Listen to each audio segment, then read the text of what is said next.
Mari kita buka satu nats Alkitab dari Amsal 14 ayat 30. Amsal 14 ayat 30, mari kita baca secara bersama-sama. Belum dapat semua ya.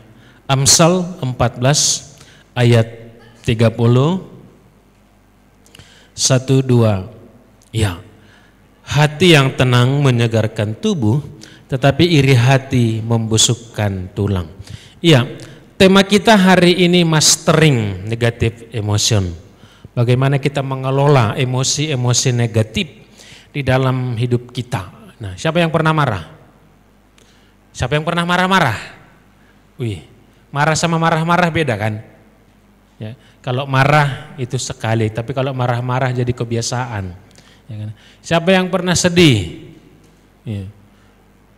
Kayaknya hampir semua patah hati ya kan, nggak lulus PNS misalnya, apalagi banyak ya, marah, sedih, menyesal, merasa bersalah, itulah semua contoh-contoh emosi negatif yang sering kita alami di dalam hidup kita. Nah, dalam sebuah penelitian ya, lebih dari 85% dari penyakit kita berakar daripada pikiran dan emosi kita. Ya, 85% penyakit fisik, asam lambung, ya, sakit kepala, itu kebanyakan berasal dari pikiran. Pikiran apa? Stres, depresi, tertekan dan semacamnya. Itu hasil penelitian. Dalam bukunya, ya, Dr. Caroline Leaf, seorang peneliti dalam ilmu saraf kognitif, menyatakan bahwa 87% penyakit yang menjangkiti orang saat ini adalah akibat langsung dari kehidupan pikiran negatif yang tidak bisa dikendalikan. Ya, orang sakit jantung, stroke, itu karena apa? Penyakit dari pikiran. Ya, orang bisa lumpuh itu karena apa? Penyakit dari pikiran yang mempengaruhi saraf. Dan banyak sekali penyakit katanya yang itu adalah hasil dari emosi-emosi negatif yang tidak bisa dikendalikan. Bahwa emosi yang toksik dapat menyebabkan migrain, hipertensi, stroke, kanker, masalah kulit, diabetes, infeksi dan alergi. Jadi kesimpulannya bahwa apa yang kita pikirkan secara nyata mempengaruhi kita baik secara fisik maupun emosional. Jadi ada hubungan langsung antara pikiran emosi kita terhadap kesehatan kita. Itu sudah pasti. Ada hubungan yang langsung. Nah, kemudian dikatakan jutaan orang meninggal setiap tahun akibat jantung, kanker, penyakit lainnya. Dan sebagian besar itu karena apa? Emosi negatif yang tidak terkendali.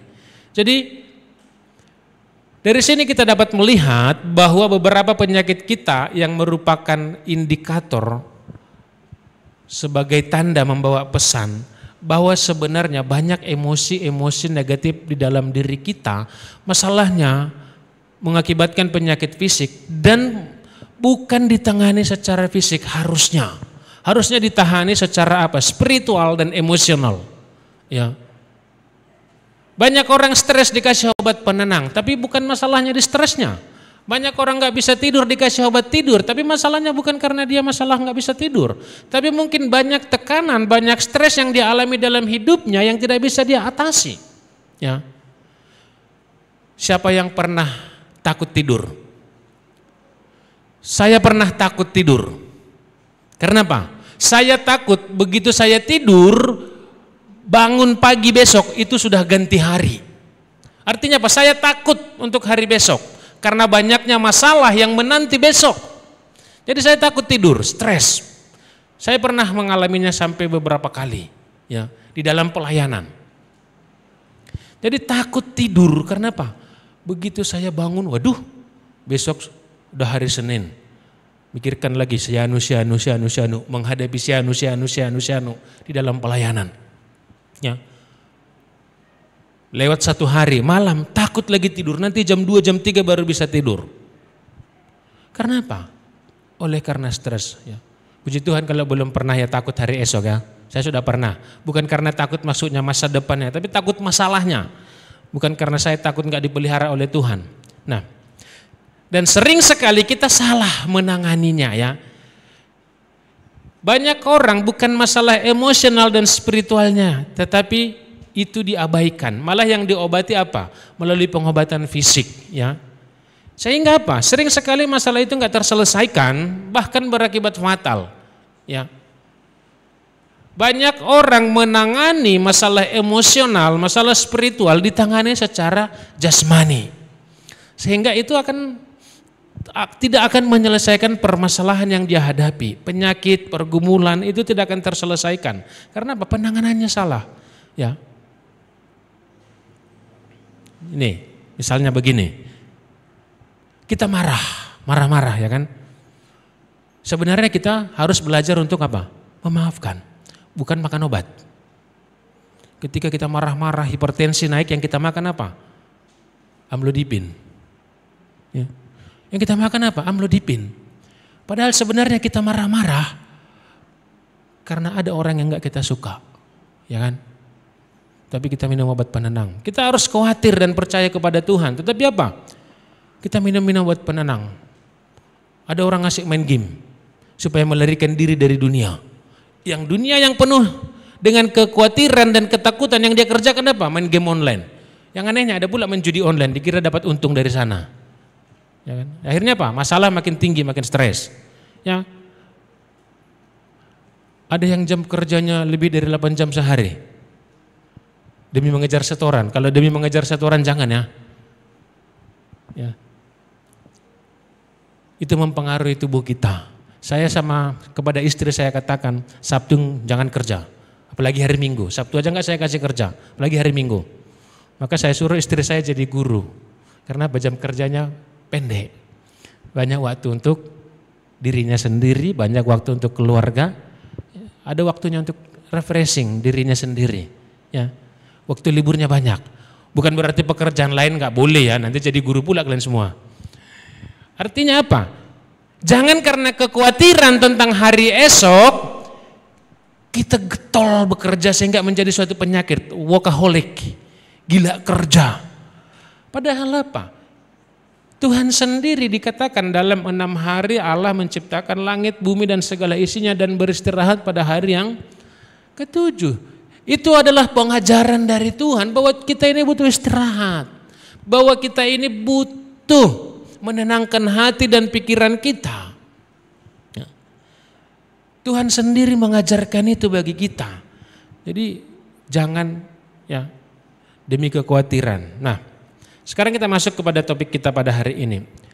Manusia diciptakan Tuhan memang memiliki emosi karena Tuhan sendiri memiliki emosi. Ya. Ketika kita diciptakan menurut gambar dan rupanya, salah satu bagian di dalamnya adalah bahwa manusia diciptakan ada emosi di dalam dirinya, ada rasa marah, ada rasa senang, ya kan? Makanya ketika Adam ketemu sama Hawa kan luar biasa gembira dia. Inilah darah tulang dari tulangku. Inilah boru tulangku katanya. Karena apa? Begitu dia jumpa dengan pasangannya dia bergembira. Itu adalah ungkapan emosional dalam bentuk positif. Tuhan sendiri di dalam Alkitab, dalam Kejadian 6 ayat 6, maka menyesallah Tuhan menciptakan manusia, pilu hatinya. Tuhan digambarkan marah, Tuhan digambarkan juga bergembira ketika apa? Ketika seorang bertobat. Jadi dalam Alkitab gambaran-gambaran Tuhan yang menunjukkan emosinya kita dapatkan. Dan itu juga menjadi gambaran bahwa kita diciptakan Tuhan seturut dan segambar dengan rupanya apa? Memiliki emosi. Jadi kita bukan robot. Jadi kalau ada orang meninggal pun nggak sedih dia, orang berhasil pun nggak gembira dia, itu udah salah itu. Ada yang salah dalam dirinya itu. Nggak bisa pernah menunjukkan ekspresi baik sedih maupun senang. Kurasa sudah terlalu banyak kepahitannya itu, ya kan? Perlu banyak diselesaikan. Ya. Kan Tuhan memiliki rasa benci kepada apa? Benci kepada dosa. Nah, emosi apa sebenarnya? Emosi timbul sebagai respon ya atas keadaan yang ada di sekitar kita atau yang kita alami, yang mana itu berasal dari cinta atau benci. Ketika sesuatu yang kita cintai, yang kita sukai itu ada di sekitar kita, maka emosi kita biasanya bentuknya adalah bentuk positif, senang, gembira, semangat dan seterusnya. Ya. Tetapi ketika yang di sekitar kita adalah hal-hal yang tidak kita sukai, yang kita benci, atau yang terjadi dalam diri kita itu adalah hal-hal buruk, maka emosi yang timbul adalah hal-hal dalam bentuk negatif. Jadi emosi negatif itu bentuk ya, bukan nilai. Nanti kita bahas bahwa marah itu bentuk, bukan nilai. Artinya marah itu belum tentu juga buruk. Bersedih itu juga belum tentu bernilai negatif. Belum tentu buruk. Nanti kita akan bahas dalam selanjutnya. Justru emosi positif pun bisa bernilai buruk. Misalnya temannya jatuh, senang pula dia. Bentuk emosinya positif kan, senang. Tapi jadi nilainya nggak baik. Ya. Jadi emosi kita berubah ketika hal yang kita cintai, kita benci berubah. Dan emosi bisa timbul dalam bentuk negatif maupun positif. Jadi emosi dalam bentuk positif itu nanti kita alami adalah ketika hal-hal baik terjadi dalam diri kita. Dan emosi dalam bentuk negatif itu kalau hal-hal buruk terjadi dalam diri kita. Jadi itu tadi, emosi positif atau negatif adalah bentuknya, bukan nilainya. Marah bisa baik, bisa buruk. Tergantung nanti marah itu kita terhadap apa dan bagaimana kita marah. Sedih itu tersedih terhadap apa, berapa lama kita sedih, ya, itu bisa menjadi baik, bisa menjadi buruk. Jadi paham di sana, kita sepaham ya bahwa emosi negatif, emosi positif itu bentuk. Nanti nilainya itu adalah ditentukan bagaimana kita meresponinya, bagaimana kita menjalaninya. Nah, emosi positif gembira, senang, tenang, belas kasihan dan seterusnya. Emosi negatif takut, khawatir, marah, merasa bersalah, sedih, seterusnya. Itulah emosi dalam bentuk negatif. Nah, sekarang kita fokus ke ya, nilai emosi bisa baik atau buruk bukan pada bentuknya, tetapi pada objek yang menjadi sumber perubahan emosi kita. Jadi baik emosi negatif maupun emosi positif bisa bernilai baik atau buruk, tergantung kepada objek sumber perubahan emosi kita dan juga durasi seberapa lama emosi itu bertahan dalam diri kita. Nah, marah itu baik nggak? Marah baik nggak? Enggak. Kan berarti kan tergantung konteks dan objeknya. Tuhan Yesus pernah marah. Marahnya baik atau buruk? Baik. Karena dia marah terhadap keadaan yang salah. Nah, tapi marahnya berlarut-larut enggak? Enggak. Kita bersedih gitu kan. Hanya karena putus pacar, sedihnya 3 tahun. Ini masalah ini. Sedih karena kita kehilangan orang yang kita kasihi dan bersedihnya sampai 6 bulan gitu kan. Gak bisa move on. Padahal 1 Tesalonika pasal 4 katakan apa? Janganlah seperti orang yang tidak berpengharapan. Jangan seperti orang yang tidak mengenal Tuhan. Artinya apa? Di dalam semua itu boleh. Tuhan Yesus pun pernah sedih ketika Lazarus mati. Tapi dia sedih sebagai apa? Bentuk empati kepada orang yang kehilangan. Bahwa kesedihan dia itu juga dia mau turut ambil bagian di dalam kesedihan Maria dan Marta. Ya. Jadi masalah emosi positif atau negatif itu bisa baik bisa buruk tergantung bagaimana kita memaknainya, bagaimana kita mengekspresikannya dan terhadap apa kita ekspresikan. Seperti tadi, kita bisa ketawa gitu kan. Tapi ketawa karena apa? Teman kita putus pacar, karena apa? Kita rupanya suka sama pacarnya gitu kan. Senang dia, itu kan emosinya baik gitu kan, positif. Tapi jadi nggak baik, karena apa? Dia senang atas kesedihan orang lain. Nah, maka setiap emosi dapat memuliakan Tuhan. Tapi faktanya banyak emosi menyenangkan yang biasanya kita anggap baik, saleh, kepuasan, kedamaian, sukacita, hal-hal ini dapat sama rusaknya dengan emosi negatif kita. Ya. Ketika kita merasa gembira dan bahagia atas kejatuhan orang lain, itu bukan lagi yang baik. Ya. Ketika kita senang unggul dalam persaingan dan kita senang dengan kejatuhan orang lain, itu juga bukan hal baik. Itu adalah sukacita yang jahat. Ya, itu adalah sukacita yang jahat, sukacita yang buruk, kegembiraan yang jahat. Ya. Ada sukacita jahat, ada kepuasan yang jahat, ada kedamaian yang jahat. Sama seperti ada kecemasan yang saleh. Ya. Kalau teman-teman melakukan dosa nggak cemas, itu bahaya. Tapi kalau cemas, sedih, itu kecemasan yang kudus. Itu kesedihan yang kudus. Itu emosi negatif yang kudus. Sama seperti Daud, aku bergumul dengan dosaku, aku bersedih atas dosaku. Itu adalah emosi negatif tapi dalam bentuk baik. Ya. Kemarahan yang saleh penuh kasih. Ketika saya marah sama anak saya, itu adalah kemarahan dalam kasih. Ya. Ketika dia mencuri, saya marah. Bukan karena saya benci dengan dia, tapi karena saya mengasihi dia. Ya. Ya. Si Kenny, kami pernah mengambil uang dari celengannya 20.000. Langsung kami setrap skors, setahun gak bisa main HP. Karena apa? Saya mengasihi dia. Itu adalah kemarahan di dalam kasih. Itu adalah kemarahan di dalam kasih. Sama seperti Kristus memarahi orang yang berjualan di bait Allah. Karena apa? Orang berjualan di tempat harusnya orang di luar Yahudi beribadah di bait Allah. Berarti mereka menghalangi orang untuk beribadah. Dia enggak mempermasalahkan berjualannya. Tapi tempat yang mereka pakai itu harusnya untuk beribadah. Tempat yang dikhususkan bagi orang-orang non-Yahudi. Ya. Maka Tuhan Yesus marah. Itu adalah kemarahan yang kudus. Jadi kalau kita nanti terlambat, ya, dimarahi atasan, itu kemarahan yang baik. Jadi kalau kita dimarahi atasan karena kerjanya nggak bagus, itu kemarahan yang baik. Ya, jadi nanti kalau koordinator gitu kan, sama pengurus marah-marah karena kerjanya kurang, ya, itu kemarahan yang baik.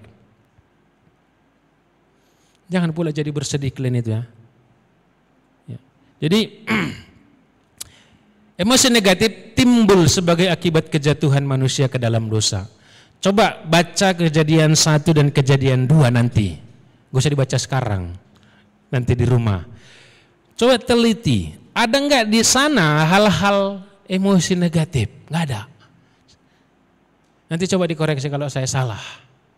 Tetapi di pasal ketiga, ketika Adam dan Hawa sudah jatuh ke dalam dosa, hal yang pertama yang terjadi adalah apa? Tuhan marah. Dalam Kejadian 1 ayat 1 dan 2 tidak ada pernah digambarkan di sana marah, sedih, ya. Tuhan marah kepada manusia. Adam marah, mempersalahkan dan merendahkan Hawa.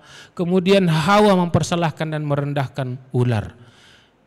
Jadi karena dosa, hal-hal negatif, emosi negatif, pikiran negatif itu masuk ke dalam diri kita. Dan itu terjadi kapan? Ketika kita membiarkan iblis, si jahat, menggoda hati dan pikiran kita. Ya. Adam dan Hawa akhirnya memikirkan hal buruk tentang Tuhan. Karena apa? Iblis dibiarkannya menggoda dia. Enggak betul Tuhan itu, bohongnya Tuhan itu katanya. Enggak betul itu kalau enggak kalian makan itu. Ya kan? Jadi jangan biarkan ya banyak godaan-godaan terjadi di dalam dirimu. Jangan suka nonton teman-temanmu yang suka flexing. Itu nanti bisa menimbulkan iri hati dalam dirimu. Bukan berarti enggak boleh, sekali-sekali boleh. Saya enggak suka nengok postingan orang flexing. Baik Instagram maupun di Facebook. Kalau saya lihat sudah postingan jalan-jalan flexing, saya skip itu langsung. Karena apa? Saya tahu godaan. Itu bisa menjadi godaan. Ya. Memiliki emosi negatif bukan serta-merta membuat kita berdosa, tapi larut di dalamnya akhirnya bisa membuat kita jatuh ke dalam dosa. Orang yang larut ke dalam kesedihan bisa tidak memiliki pengharapan kepada Tuhan. Orang yang larut ke dalam rasa khawatir dan rasa takut bisa melakukan hal-hal curang di dalam hidupnya. Ya. Orang karena khawatir akan masa depannya bisa berlaku curang, bisa menipu dan semacamnya. Karena apa? Ketakutan dan kekhawatiran yang menguasai hati dan pikirannya. Ya.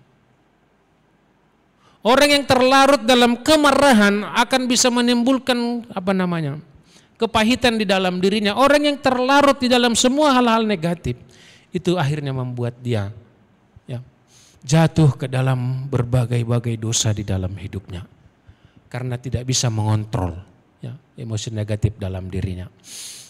Maka perlu dikendalikan, bukan diabaikan. Banyak orang mengabaikan rasa marah, banyak orang mengabaikan rasa sedih, pura-pura bahagia, ya kan?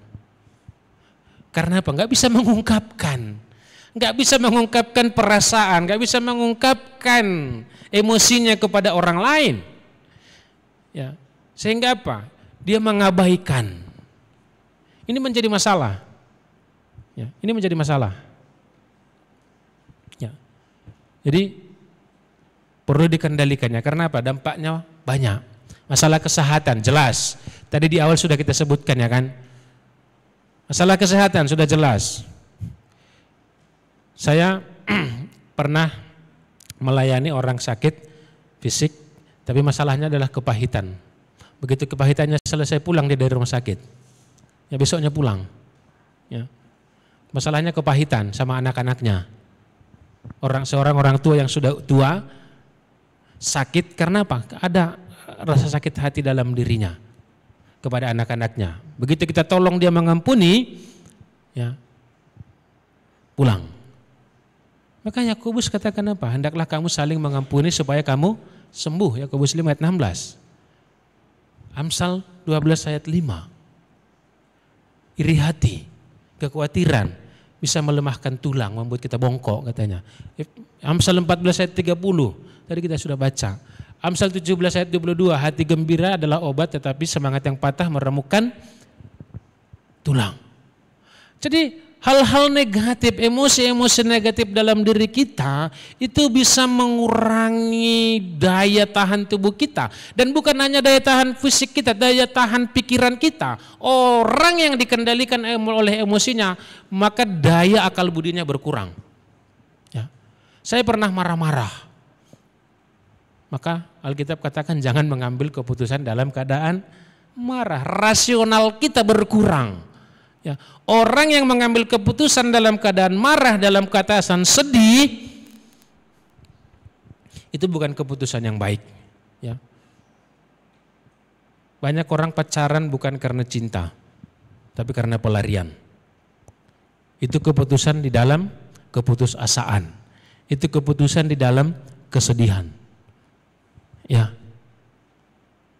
Banyak orang pacaran karena apa? Putus dari pacar yang sana, merasa patah hati, ketemu dengan orang lain.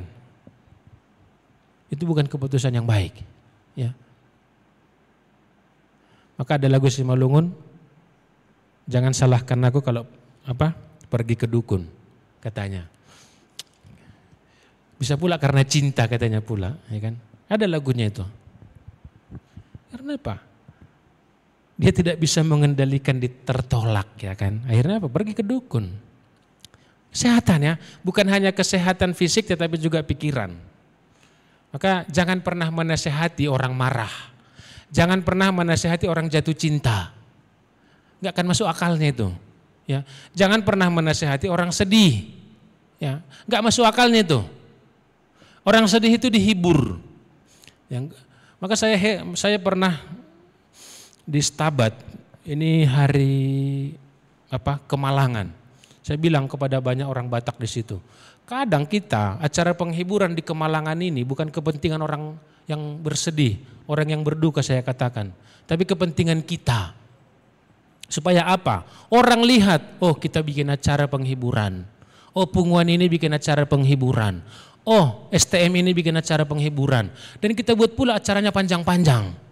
Padahal kita tahu keluarga yang berduka sudah lapar, ngantuk, sedih. Kita nasihati pula di situ. Di situ pula kita menasihati dia, kau jangan bandal. Enggak masuk akalnya itu saya katakan. Jadi orang sedih enggak usah dinasihati, dihibur. Orang marah enggak usah dinasihati, ditenangkan, ya. Karena apa? Akal budinya ditutupi oleh emosinya, perasaannya. Ya. Makanya nggak tahu, cewek-cewek katanya susah dinasehati karena dominannya apa? Perasaan. Katanya. Kemudian dampak buruknya merusak relasi dengan sesama. Dalam Kejadian 4 ayat 1 sampai 7. Tahu peristiwanya? Ketika Kain membunuh Habel. Kenapa dia membunuh? Karena panas hatinya. Dia iri hati, ya, kepada Habel. Karena apa? Persembahannya diterima oleh Tuhan. Maka yang terjadi apa? Permusuhan, pertengkaran, perselisihan, saling menipu, pembunuhan, dan mendapat respon yang sama. Kalau kita merendahkan orang lain, memarahi orang lain, kita juga akan mendapatkan respon yang sama. Ya. Permusuhan, pertengkaran, ya, perselisihan. Itu kadang bisa terjadi hanya karena kita tidak bisa menahan emosi kita sejenak. Ya. Sehingga apa? Yang sering terjadi tipu-tipu. Ya. Maka Kain ketika dia membunuh Habel apa katanya? Ketika Tuhan tanya, di mana adikmu? Enggak tahu katanya. Enggak tahu. Ya.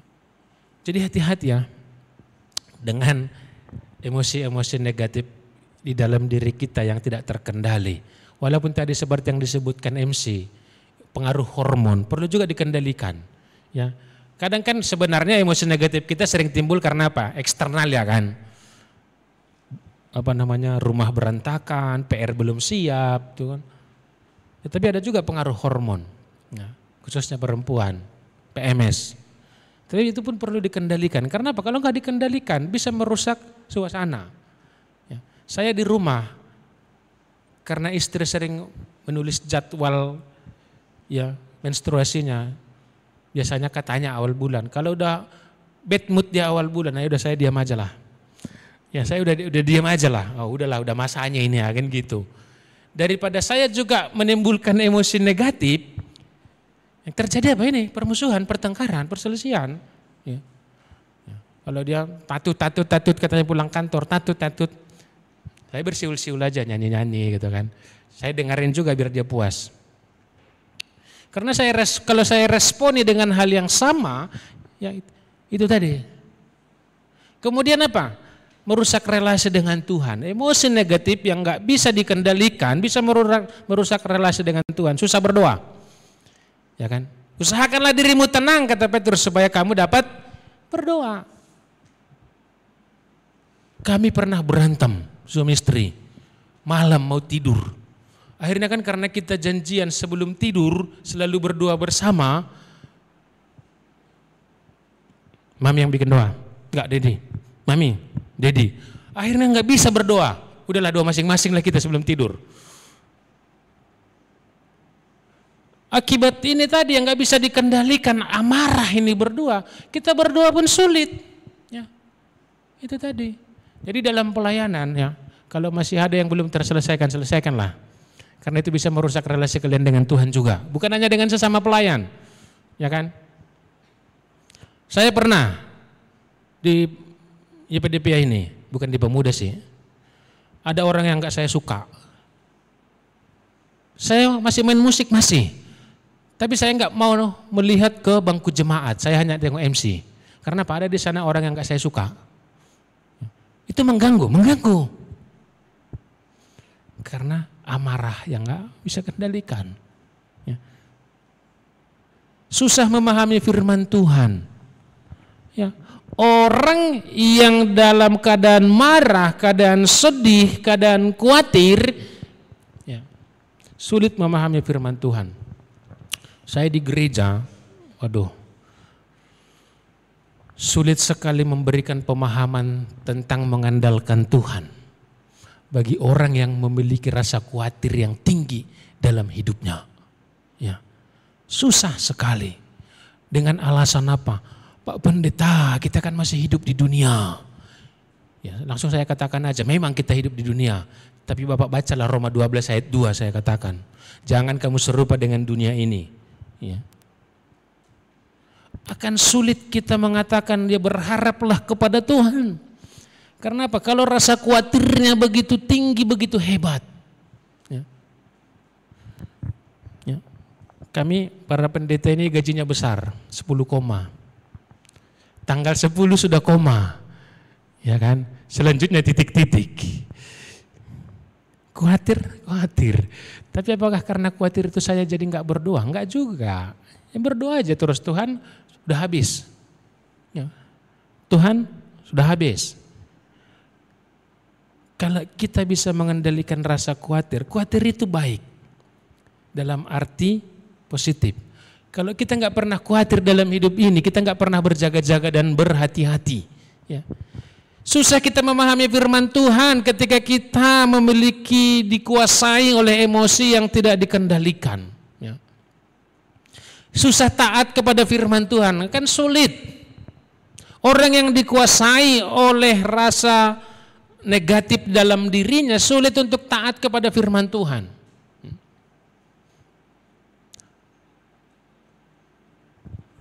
Cobalah nasihati yang pacaran beda iman. Udah jatuh cinta melebab, ya kan? Tapi beda iman. Cobalah nasihati. Kita ini harus pasangan yang seiman. Pasti banyak alasannya. Iya kan Pak, kan bisa saya doakan supaya dia masuk Kristen. Alamak. Karena apa? Dia sudah dikuasai oleh rasa cinta melebabnya. Gak bisa lagi dikendalikan perasaannya. Akhirnya apa itu? Mematikan rasionya. Sehingga itu gak bisa menolong dia untuk berpikir jernih tentang Tuhan, tentang firman Tuhan dan seterusnya. Ya, bisa merusak relasi dengan Tuhan. Nah, bagaimana mengatasinya? Yang pertama, mendiagnosa. Ya. Ada sekarang yang punya rasa marah dalam hatinya, kita harus jujur tentang itu nanti. Kita harus diagnosa. Ada rasa khawatir dalam dirimu, harus kau selidiki. Ada rasa sedih dalam dirimu, ya. Hal apa yang kita rasakan sekarang? Perasaan apa yang mendominasi hidup kita sekarang? Perasaan apa yang mendominasikan perasaan kita sekarang? Khawatirkah? Takutkah? Marahkah? Ya. Sedihkah? Rasa bersalahkah? Ada orang yang merasa bersalah? Saya pernah merasa bersalah lama. Ya. Karena apa? Karena kegagalan. Saya pernah melabeli diri saya bukan lagi orang bermasalah. Tapi apa? Saya melabeli diri saya ini masalah. Sehingga larut dalam rasa bersalah. Ya. Sehingga apa? Sulit mengampuni diri sendiri. Ada orang yang belum bisa mengampuni dirinya karena kegagalan, karena menyakiti orang lain, karena melakukan kesalahan kepada orang lain. Ya. Kalau ada, datanglah kepada Kristus. Kita harus kembali bahwa kita bernilai dalam Kristus. Ya. Saya mudah-mudahan ada uang besar dalam diri saya. Ini uang berapa nih? Siapa mau? Wih, langsung cepat ya. Masih utuh kan, bagus kan? Mau? Kalau saya kasih gini, masih mau? Kalau saya pijak-pijak gini, masih mau? Kalau saya potong 2, masih mau? Sambung lagi, masih mau? Karena apa? Nilainya masih 100.000. Artinya apa? Kau mungkin pernah melakukan kesalahan. Kau mungkin pernah marah. Ya. Kau mungkin pernah melukai orang lain. Sehingga kau merasa bersalah, sedih. Kau mungkin merasa rendah diri karena perlakuan orang lain. Dibully dan semacamnya. Saya pernah rasa bersalah, minder, takut, khawatir, semua itu pernah. Tapi ketika kita kembali memahami siapa kita, bahwa kita adalah manusia gambar dan rupa Allah, ya, bahwa kita ini bernilai. Saya akhirnya bisa melepaskan semua, melepaskan rasa bersalah, melepaskan rasa khawatir, melepaskan rasa takut, melepaskan pengampunan. Bahkan ketika keadaan di sekitar saya toksik, saya masih bisa menenangkan diri. Karena apa? Ada Tuhan di dalam diri saya. Ya. Diagnosa, apa yang ada sedang kamu alami? Sedihkah? Sedih karena apa? Nanti itu diagnosa, penyebabnya apa? Kamu sedih karena apa? Ya kan? Marah karena apa? Kalau marah karena keadaanmu, maka kamu harus berdamai dengan keadaanmu. Istri saya pernah marah selama 1 tahun dengan keadaan. Ketika kami pindah dari Medan ke Stabat, dari seorang yang bekerja menjadi pengangguran, marah. Akhirnya saya tolong berdamai dulu dengan keadaanmu, nanti Tuhan pulihkan. Akhirnya dia bisa menerima. Dia pernah merasa tidak berharga, menjadi pribadi yang tidak berharga. Karena apa? Dulu punya pekerjaan yang mapan, sekarang menjadi pengangguran. Tapi ketika dia bisa berdamai dengan keadaannya, karena sumbernya itu, dia tidak memiliki pekerjaan. Akhirnya dia bisa menerima itu. Dia berdamai, akhirnya Tuhan pulihkan, dikasih pekerjaan. Kamu rendah diri karena apa? Ya, kamu iri hati karena apa? Ya. Sumbernya apa? Kalau marah kepada orang lain, maka yang kamu lakukan harus mengampuni orang lain. Kalau kamu harus iri hati kepada orang lain, maka kamu harus kembali menilai dirimu. Nilai dirimu itu terletak pada apa? Kalau kamu iri hati orang punya mobil, berarti kamu sedang menilai dirimu berharga karena kamu punya mobil. Kalau kamu iri hati orang lain punya gaji 20 juta, kamu hanya 5 juta, berarti kita sedang salah menilai diri kita. Bahwa kita berharga kalau punya gaji besar. Maka itu harus berdamai dengan nilai diri yang baik. Ya. Iri hati, kalau kamu iri hati secara fisik kepada orang lain, kamu harus berdamai menerima keadaanmu. Ya. Itu mengatasi masalah emosi yang negatif. Sehingga apa? Kita tidak larut di dalamnya dan akhirnya kita bisa kehilangan sukacita dan damai sejahtera dalam hidup. Dan akhirnya menghadirkan banyak masalah dalam hidup. Ya. Apa sumbernya? Penolakan, kegagalan, keberhasilan orang lain. Maka selidikilah dirimu. Kalau kamu punya marah yang gak terkendalikan, kenapa? Apakah karena penolakan? Apakah karena kegagalan? Kalau karena kegagalan, yakinlah. Tuhan mengatakan, aku mengetahui rancanganku, bahwa rancanganku adalah rancangan sukacita. Saya juga pernah marah sama Tuhan. Marahnya apa? Kita sudah taat sama Tuhan, dikasihnya banyak masalah. Ketika kami pindah ke Stabat, ya, hal yang terjadi pertama apa? Istri saya keguguran. Ya. Istri saya keguguran, hamil 2 bulan keguguran. Masih bisa tenang gitu kan. Ya udah, kalau Tuhan berdaulat dia bisa juga nanti menggantikan, ya kan. Kembali pindah ke Stabat, mulai pelayanan, istri hamil lagi, tapi apa yang terjadi? Yang terjadi adalah penyakit langka dalam kehamilan, preeklamsia, hipertensi tinggi, 240/120 selama kehamilan. Ya. Ini calon-calon mati nih, istri saya calon-calon mati ya kan. Begitu pecah pembuluh darahnya, matilah itu. Akhirnya waktu operasi, bawa ke klinik tempat kakak, ditolak. Oh aku gak berani menolong dia melahirkan. Akhirnya diantar ke rumah sakit. Datang dokter, Pak, dipanggil saya. Kita kasih dulu obat penurun tensi. Kita lihat besok. Kalau besok enggak turun atau enggak turun, kami harus operasi. Kami harus memilih antara ibunya dan anaknya. Waduh, apalagi nih ya kan? Sudah lahir normal, bisa dioperasi. Anak sehat, maminya yang bermasalah. Ya. Yang datang ke sana ya Kak Luciana ya datang ke sana sama siapa kemarinnya?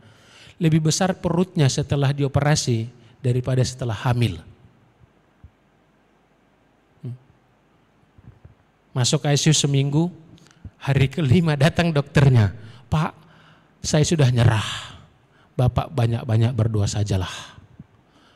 Semua ilmu yang saya pelajari, sudah saya kerahkan semua. Gak tahu lagi saya apa yang saya kerjakan. Dokternya sudah berkata begitu. Ya. Hari Minggu saya pelayanan ke Stabat, saya pulang. Marah-marah di jalan. Kepada Tuhan, apa ini Tuhan? Ya, tapi akhirnya apa? Begitu kita berdoa karena dokter sudah nyerah, kami pun Tuhan nggak tahu lagi, terserah Tuhan lah. Besoknya sembuh, pulang. Ya. Belajar. Ya. Akhirnya saya diajari di sana. Saya marah, tapi akhirnya saya diajari oleh Tuhan. Sama seperti Tuhan mengajari Yunus, ngapain kamu marah?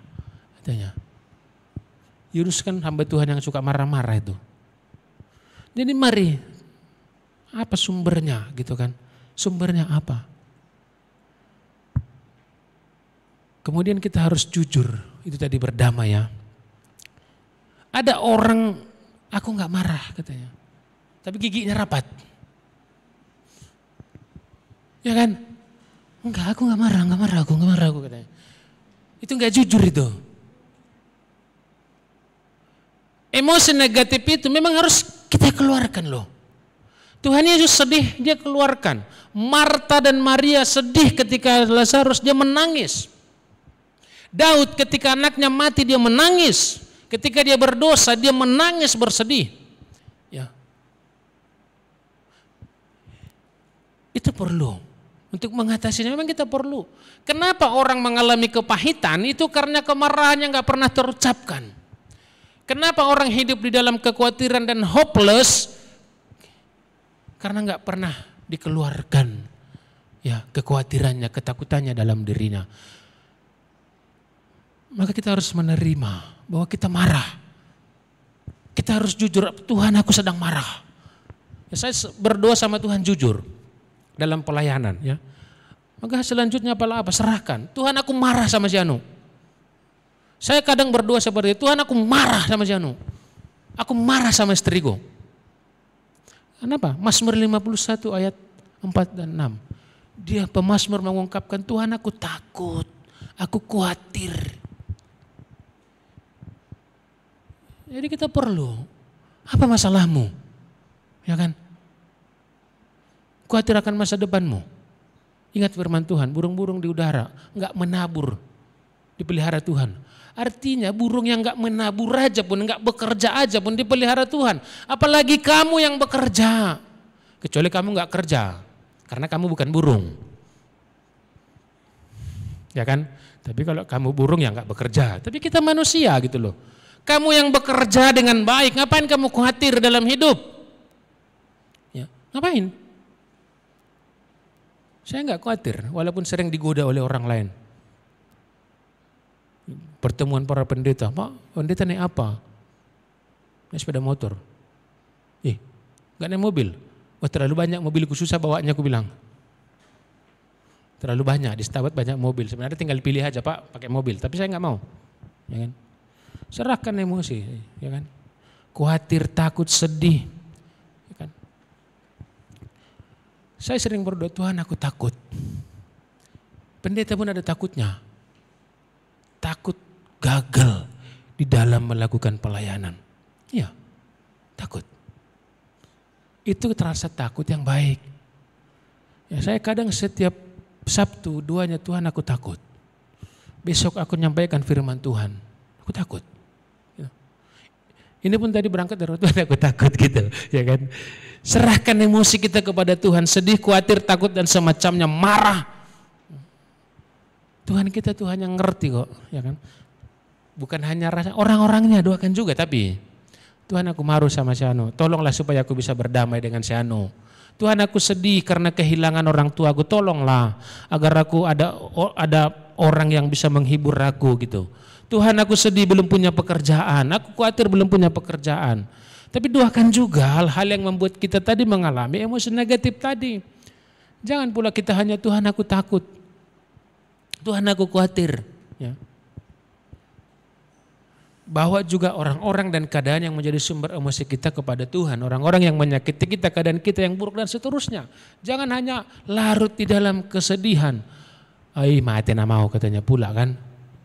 Ya. Baru kemudian isi pikiran kita dengan pikiran yang membangun. Filipi 4 ayat 6, kalau kita mulai dari ayat 6 sampai ayat 9, janganlah kamu khawatir tentang apapun juga, tapi nyatakanlah segala keinginanmu dalam doa dan ucapan syukur. 8-9, apa yang benar, apa yang mulia dan seterusnya. Pikirkanlah itu.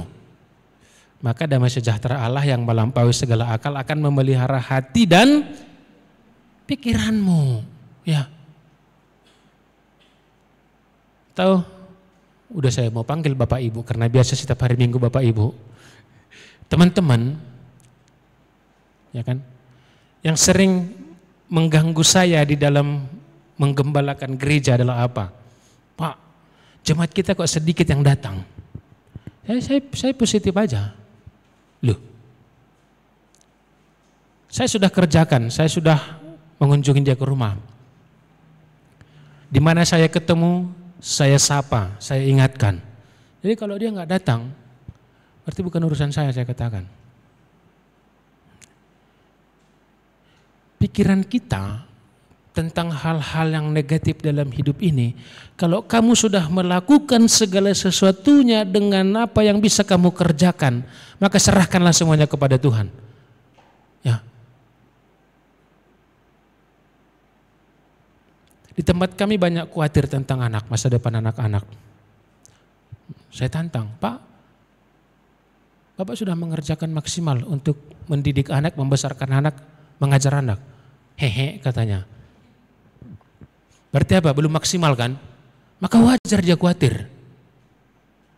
Saya suatu saat nanti, sampai sekarang ini, mudah-mudahan nanti gak berubah, saya sudah berani katakan, Tuhan, apa yang bisa aku kerjakan sudah. Tapi kalau nanti anakku bandal, aku bisa, Tuhan aku sudah kukerjakan bagianku. Saya ajari baca firman Tuhan, saya ajari berdoa. Saya ajari melayani, saya fasilitasi untuk sekolah, apalagi tugas sebagai orang tua. Dan ketika nanti di suatu saat dia gagal, dan ketika nanti suatu saat yang gak berhasil, saya sudah bisa dengan damai sejahtera katakan kepada Tuhan, kehendak-Mu lah yang jadi. Karena aku sudah mengerjakan tugasku sebagai orang tua. Maka hal yang berikutnya apa?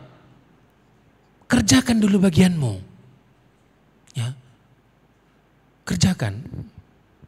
Kalau kita sudah mengerjakan bagian kita, maka apa yang memang yang bisa kita harapkan dari Filipi 4:8-9 bisa. Karena kita sudah melakukan hal yang benar, melakukan yang benar. Ya. Saya dicap ya sebagai pendeta yang nggak punya belas kasihan. Ya, dalam hal tertentu. Misalnya apa? Ya, salah satu kasus inang udahnya Kak Putri Syadari. Ya. Saya tidak mau menikahkan orang yang cerai hidup. Saya dibully. Saya ditekan. Saya tenang aja, saya damai sejahtera dengan itu. Karena apa? Saya sudah melakukan menurut saya yang benar. Saya tantang aja, Bapak Ibu, coba tunjukkan nats Alkitab yang bisa menolong saya memberkati orang yang cerai hidup. Kalau ada, saya kerjakan. Saya bisa tenang, bisa damai sejahtera, memikirkan hal yang baik, hal yang mulia, karena saya sudah melakukan bagian saya. Itu yang membuat saya damai sejahtera, nggak perlu takut, nggak perlu khawatir dalam hidup. Karena apa? Kita diberikan Tuhan potensi. Kenapa yang punya talenta 1 takut dan khawatir? Karena dia tidak melakukan bagiannya. Tetapi yang punya talenta 5 dan 2, mereka dengan senang hati, Tuhan ini yang kukerjakan. Maka jangan kita juga menuntut banyak dari Tuhan kalau kita tidak mengerjakan apapun di hadapan Tuhan. Tapi ketika kita sudah melakukan bagian kita, ya, kita bisa meminta sesuatu kepada Tuhan. Ya, kalau kita sudah meminta bagian kita. Tapi kalau enggak Tuhan kasih, berarti itu di dalam kedaulatan Tuhan. Ya. Ini mudah-mudahan bentar lagi tambah kerjaan saya enggak nambah. Karena apa? Anak-anak sekolah yang enggak lulus PTN gitu kan. Ya kan, itu nanti bersedih itu padahal aku sudah belajar, aku sudah les. Biasanya tiap tahun ada itu. Karena saya katakan, kamu sudah belajar nak? Sudah. Udah maksimal usahamu sudah Pak. Ya udah, berarti Tuhan suruh bukan di situ kau. Udah selesai. Ini ngapain kita khawatir? Ngapain kita bermasalah dengan hidup ini? Ya kan? Pikirkan aja, Allah yang berdaulat, yang berfirman, sebab sejauh langit dari bumi, begitulah jauhnya rancanganku daripada rancanganmu. Dan rancanganku bukan rancangan kecelakaan, tapi rancangan damai sejahtera. Maka pikirkanlah tentang hal itu. Begitu kita. Apa rupanya yang bisa kita kerjakan dengan pikiran kita? Ya, maka serahkanlah semuanya kepada Tuhan katanya. Terakhir, penutup. Roma 8 ayat 28. Kita tahu sekarang bahwa Allah turut bekerja dalam segala sesuatu untuk mendatangkan kebaikan bagi mereka yang mengasihi Dia, yaitu bagi mereka yang terpanggil sesuai dengan rencana Allah. Kalau kamu bermasalah, Tuhan ada di sana. Ya. Kalau kamu keadaan sekitarmu buruk, Tuhan ada di sana. Kalau kamu stres, Tuhan ada di sana. Ya. Bahwa keadaan-keadaan buruk yang di sekitar kita itu Allah turut bekerja di sana. Bahwa ada sesuatu yang mau Tuhan ajarkan kepada kita di sana. Teman-teman, saya selalu bersyukur saya sering gagal. Ya. Artinya apa? Bukan saya mensyukuri kegagalan saya. Tapi saya selalu melihat hal positif dari kegagalan yang dulu supaya apa? Saya bisa menghibur orang yang gagal. Ya. Saya bersyukur saya pernah bandal. Sehingga saya bisa menghibur orang tua yang anaknya bandel. Ya. Saya bersyukur dengan semua masalah yang pernah saya lewati dengan alami. Akhirnya menolong untuk melihat kebesaran Tuhan. Jadi apa? Masalah kita apa? Kalau kamu marah, ampunilah. Kalau kamu khawatir, serahkanlah kepada Tuhan. Kalau kamu sedih, mintalah penghiburan kepada Tuhan. Ya. Apapun yang kamu alami sekarang, kalau kamu iri hati, Tuhan tolong buatkan gitu kan. Kalau kamu kesal, Tuhan tolong supaya kamu diberikan hati yang damai sejahtera. Apapun emosi negatif yang sedang bekerja di dalam dirimu, kita mengerti dan memahami bahwa Allah bekerja di sana, bahwa ada yang mau Tuhan kerjakan sesuatu di dalam dirimu untuk menolongmu semakin mengenal Tuhan, semakin mencintai Tuhan. Kalau kamu mau, itu dia terpanggil di dalam rencana Allah, turut dan taat kepadanya. Ya. Jadi bagaimana mengatasinya tadi? Kita harus jujur. Kalau kamu marah, katakan Tuhan aku marah, aku sedih, aku takut, aku khawatir. Serahkan juga hal-hal yang membuatmu takut dan membuatmu khawatir. Kemudian apa? Pikirkanlah, aku punya Tuhan. Ya. Yang membedakan kita dengan orang lain adalah respon, ya, terhadap hal buruk di sekitar kita. Saya sangat suka membagikan masalah Saul dan Daud. Respon yang berbeda terhadap Goliat, ya kan? Masalahnya sama? Sama, Goliat. Saul, apa yang dia miliki? Oh lengkap, jirah lengkap, pedang lengkap, kereta kuda lengkap, senjata perang lengkap. Tapi kenapa dia takut? Karena dia melihat musuhnya. Daud dikasih jirah perang, enggak usahlah, jadi masalah ini nanti katanya. Susah aku bergerak dengan pedang ini, terlalu berat. Dikasih topi, aduh susah katanya. Jadi kadang-kadang fasilitas itu enggak membantu ya. Hati-hati, jangan kejar fasilitas. Hati-hati. Responnya apa? Aku punya Tuhan. Aku berperang atas nama Tuhan. Responnya beda, hasilnya beda, berkatnya beda. Masalahnya sama. Jadi hasil yang kita dapatkan dari situasi dan kondisi yang buruk, emosi buruk tadi adalah bagaimana kita meresponinya di dalam hidup kita, apakah bersama dengan Tuhan atau bukan, itu akan mendatangkan hasil yang berbeda. Ya. Maka perlu belajar ya, belajarlah firman Tuhan banyak-banyak. Saya mengurangi rasa khawatir hanya karena ingat firman Tuhan, burung-burung di udara, ya udahlah Tuhan ya. Aku bukan burung kok, lebih besar dari burung, ya kan? Berarti makananku lebih banyak dari burung. Tuhan cukupkanlah, kan gitu, cukup sampai hari ini, ya kan? Kalau kamu bersedih, ya ingat ajalah bahwa ada Tuhan yang luar biasa. Kalau kamu takut, bahwa ada Tuhan yang lebih hebat dari ketakutanmu. Bahwa kamu rasa bersalah, bahwa Tuhan sudah memulihkanmu melalui pengorbanannya di kayu salib. Kalau kamu merasa orang gagal, Tuhan bisa pulihkan. Ya, semua hal bisa Tuhan pulihkan di dalam hidupmu. Kembalilah kepada Tuhan. Karena apa? Siapa berada di dalam Kristus, dia adalah ciptaan baru. Tuhan Yesus memberkati, kita berdoa. Bapa di sorga, kami bersyukur, berterima kasih kepadamu Tuhan. Kami bersyukur karena punya Allah yang besar dan ajaib seperti Engkau. Tidak ada satu hal pun di dalam hidup kami yang luput dari perhatian Tuhan, baik hal baik maupun hal buruk. Dan kami bersyukur hari ini kami dapat belajar bagaimana kami dapat melibatkan Tuhan di dalam semua hal buruk dalam hidup kami. Maka kami mohon Roh-Mu yang kudus boleh bekerja. Jika ada saudara-saudara hamba-Mu ini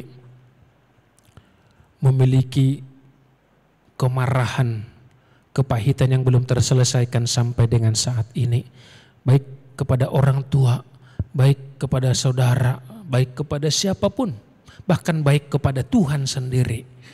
Biarlah Roh-Mu yang kudus boleh memulihkan dan menguatkan.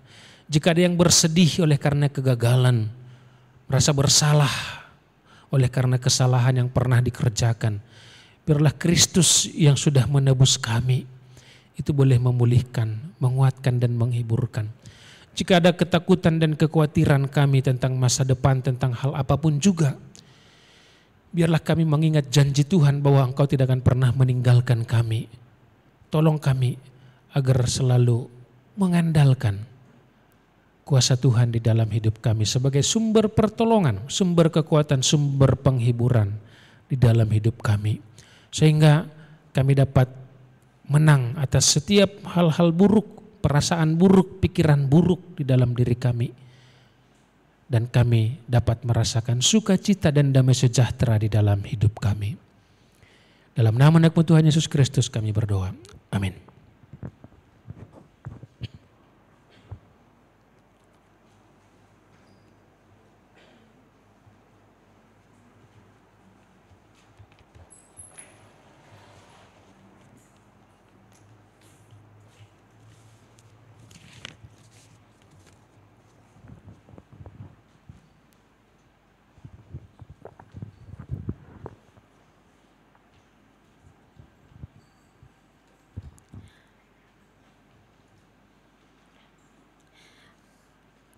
Teman-teman, kita akan mengumpulkan persembahan. Kepada petugas kami persilakan untuk mengambil tempat. Kita bernyanyi dari lagu kita yang kedua, Haleluya, ku memuji-Mu Tuhan.